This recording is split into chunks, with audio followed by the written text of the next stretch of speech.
எல்லாருக்கும் வணக்கம். நான் டாக்டர் கார்த்திகேயன்.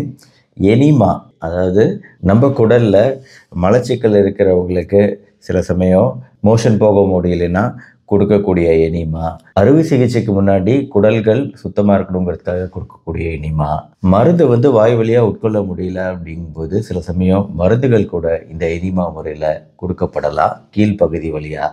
ஆக இன்னைக்கான வீடியோவில் இந்த எனிமா குறித்து பார்க்க போகிறோம்.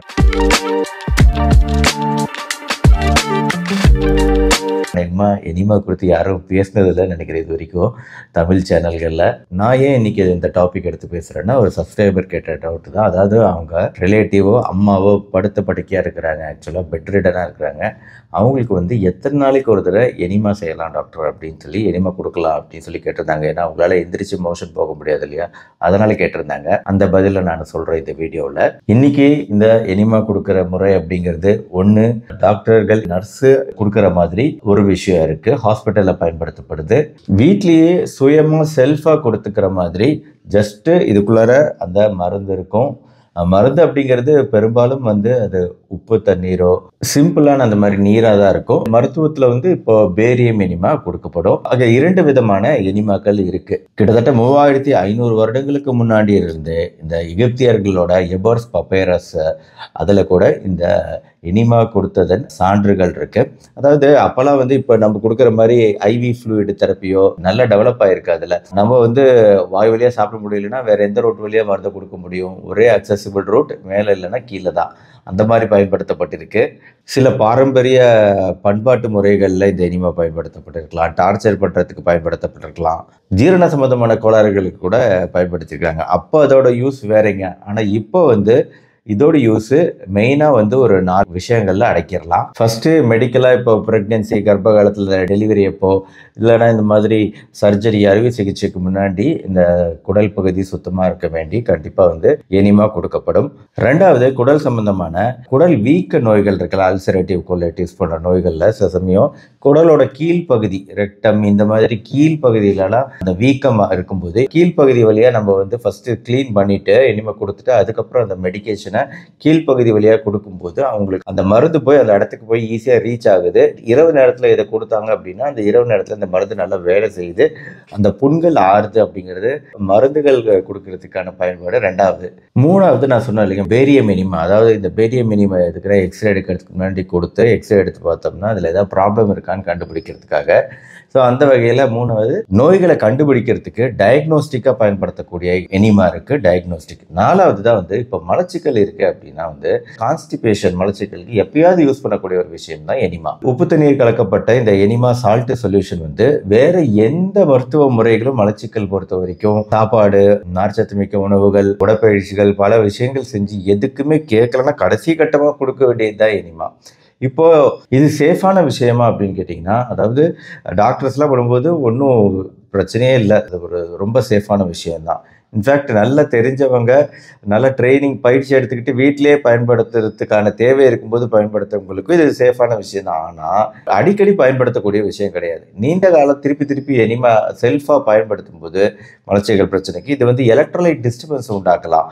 சோடியம் போட்ட பல சத்துக்கள் இருக்கு இல்லையா, எலக்ட்ரோலைட்ஸ் சொல்லக்கூடிய சத்துக்கள், சோடியம், பொட்டாசியம், கால்சியம், பாஸ்பரஸ் போன்ற பல சத்துக்கள் இருக்கு. இது எலக்ட்ரோலைட் மாறுபாடுகள் உண்டாகலாம். அதனால செல்ஃப் யூஸ் அப்படிங்கிறது நீங்கள் டாக்டரோட ஆலோசனைப்படி தான் நீங்கள் எடுக்க முடியும். அப்புறம் இதை குறித்த பல மித்து இருக்கு.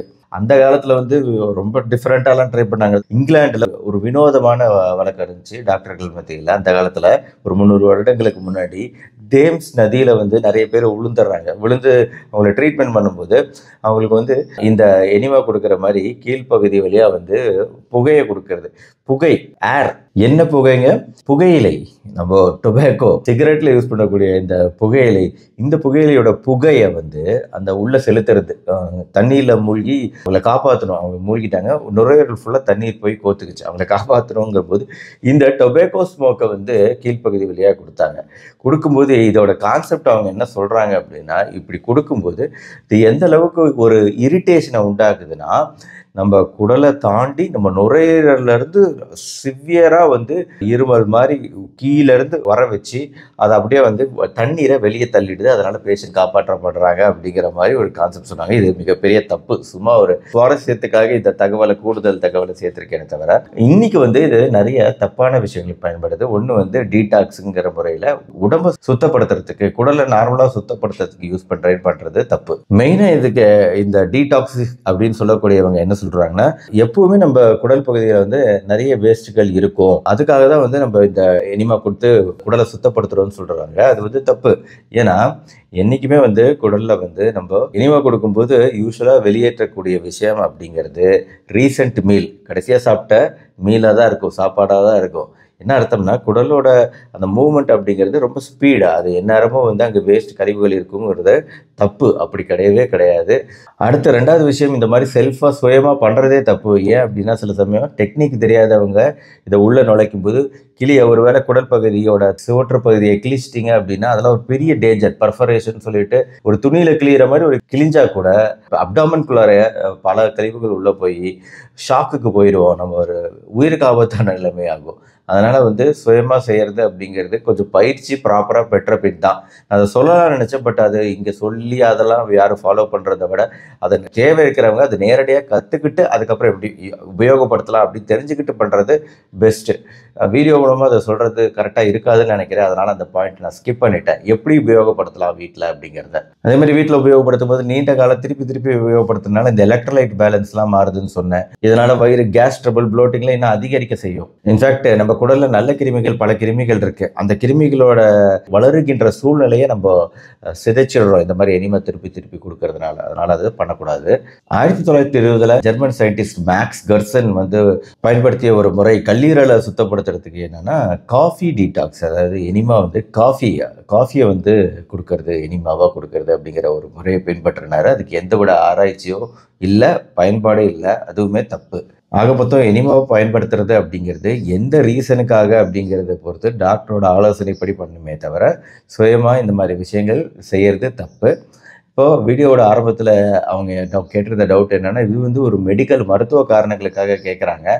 மருத்துவ காரணங்களுக்காக இருந்தாலுமே அதாவது 2 நாளைக்கு ஒரு தடவை பண்ணலாமா அப்படிங்கிறது தான் அவங்க கேள்வி. ஒரு நாளைக்கு தினமுமா, 2 நாளைக்கு ஒரு நாளா அப்படின்னு.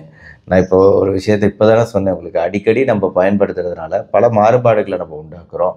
முடிஞ்ச அளவு அவங்க பெட்ரீடனாக இருந்தால் கூட குடல்கள் அப்படிங்கிறது வேலை செய்யாமல் இருக்காது. குடல்கள் அப்படியே நின்றுடாது. பெட்ரீடன்கிறதுனால நம்ம கை கால்களை அசைக்க முடியாமல் இருக்குது. அதுக்கு காரணம் நம்ம நரம்பு மண்டலம் பாதிக்கப்படுறது. இந்த நரம்பு மண்டலம் வந்து பொதுவாக ஸ்கெல்டல் நர்வஸ் சிஸ்டம், பொதுவாக சென்ட்ரல் நர்வஸ் சிஸ்டம், அதாவது வாலண்டரி நர்வஸ் சிஸ்டம். ஆனால் கட்டுப்படுத்தக்கூடிய விஷயங்கள் இப்போ நம்ம கட்டுப்பாடு இல்லாமல் போனதுனால தான் பெட்ரிடன் ஆயிடுறோம். ஆனால் குடலோட மூவ்மெண்ட் அப்படிங்கிறது இன்வாலண்டரி. அது வந்து நம்மளோட இயக்கத்துக்கு கீழே இல்லை, நம்மளோட சொந்த கட்டுப்பாட்டின் கீழே இல்லை, நம்ம மூளையோட கட்டுப்பாட்டில் இருக்குது. அது இயற்கையாக நடக்கக்கூடிய விஷயங்கிறதுனால முடிஞ்ச அளவு இனிமே இல்லாமல் அவங்க நேச்சுரல் டைமில் 1 நாள் 2 நாள் ஆனால் கூட பரவாயில்ல, அதுக்கப்புறம் நேச்சுரலாக பவல் மூவ்மெண்ட் நடக்கும் 2 அல்லது 3 நாட்களில். அந்த பவல் மூவ்மெண்ட் நடக்கும்போது அவங்க சொன்னாங்கன்னா, இண்டிகேட் பண்ணாங்கன்னா, அப்போ நம்ம அந்த நேரத்தில் வந்து கரெக்டாக பெட் பேன் வச்சு அது சரியாக சுத்தப்படுத்துதல், அவங்க மோஷன் போக வைக்கிறதுங்கிறது நார்மலாக பண்ணலாம். இது வந்து தொடர்ந்து நம்ம எனிமாவாக கொடுத்து பண்ணுறதுங்கிறது அவங்களுக்கு நல்லது கிடையாது. ஸோ அதுதான் இந்த வீடியோ மூலமாக அவங்களுக்கு நான் சொல்லக்கூடிய பதில். மற்றபடி எனிமா கொடுத்த இந்த வீடியோ உங்களுக்கு ரொம்ப உபயோகமாக இருந்திருக்கும்னு நினைக்கிறேன். பண்ணுங்கள், உங்கள் ஃப்ரெண்ட்ஸ் ரிலேட்டிவ்ஸ்க்கு ஷேர் பண்ணுங்கள். மறுபடியும் இந்த மாதிரி இன்ட்ரெஸ்டிங்கான மருத்துவ தகவலோட நாளைக்கு நான் உங்களை மீட் பண்ணுறேன். நன்றி, வணக்கம்.